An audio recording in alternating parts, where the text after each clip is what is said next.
Hey, what is up, guys? This is Lemillion Nation coming to you again with another video. Please hit that subscription button and watch my video all the way to the end. Alright, now, My Hero Academia chapter 337. Spoilers, alright?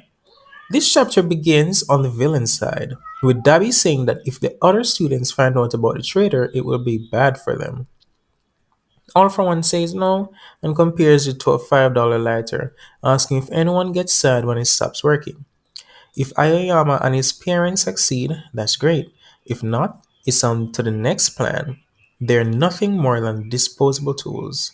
Cut to the forest, and the parents start to carry Aoyama, wanting to take him away from there. Meanwhile, guys, he cries and remembers the past when he was a baby raised with all the joy and care in the world.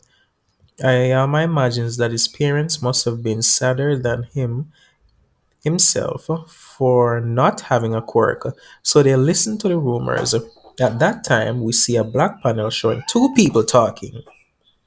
One of them says, "It seems like there's a guy able to give quirks to other people."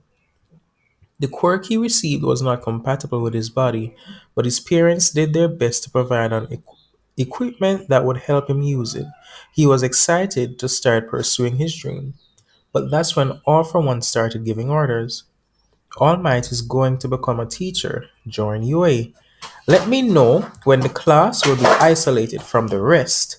When the class will be isolated from the rest of the school, tell me the location of the training camp. Now that Izuku Midoriya has returned to UA, make him act on his own again. Ayayama then says that after reading the letter and discovering that Deku was also quirkless, he fell into despair. He continues crying and tries to shoot a laser at Midoriya, but Hagakure reflects it. Alright guys, Hagakure actually reflects that laser. And she protected Deku like that, right? She actually protected Deku. You know? I mean, not that they really meant it, but I mean, she stopped the conflict from escalating, right, guys? Yeah. Hagakure then seriously asks him, "How do you feel if everyone had died? And how he felt when in the classroom or in the dorms with everyone else?" We can see a bit of her face, and she's crying too. I mean, like, we finally see her face. Like, her face is actually revealed in this chapter. Face reveal, finally. No, I mean, what did the Invisible Woman look like all this time? The parents try to go up and explain their side of the story, but Deku restrains the three of them using Black Whip. He says that Hagakure acted so that he wouldn't hurt anyone else, so he asks him to stop this. Alright? Deku is also crying. Cut to the classroom where Ayama and his parents are tied to chairs in front of All Might.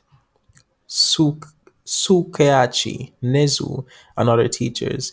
They analyze the situation, estimating when the quirk must have been given to him and assuming that it must not have an explosive mechanism like Nagan's.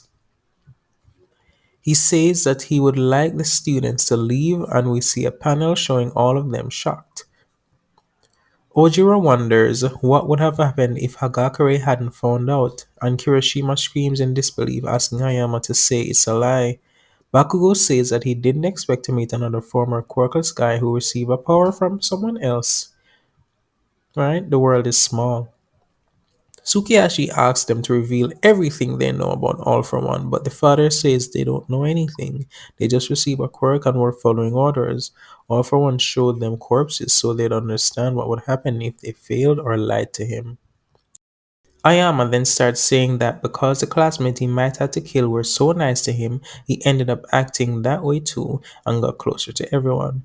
After reading Deku's letter and finding out the truth about his quirk and his fight against All for One, he despaired at his own misery. He ends by saying that Yago Ayama is a villain. Deku shouts that if that was really the case, he wouldn't have tried to save Tokuyami and Bakugo at the training camp. He also wouldn't have written that message with the cheeses, which was actually a SOS call that Deku himself didn't realize at the time.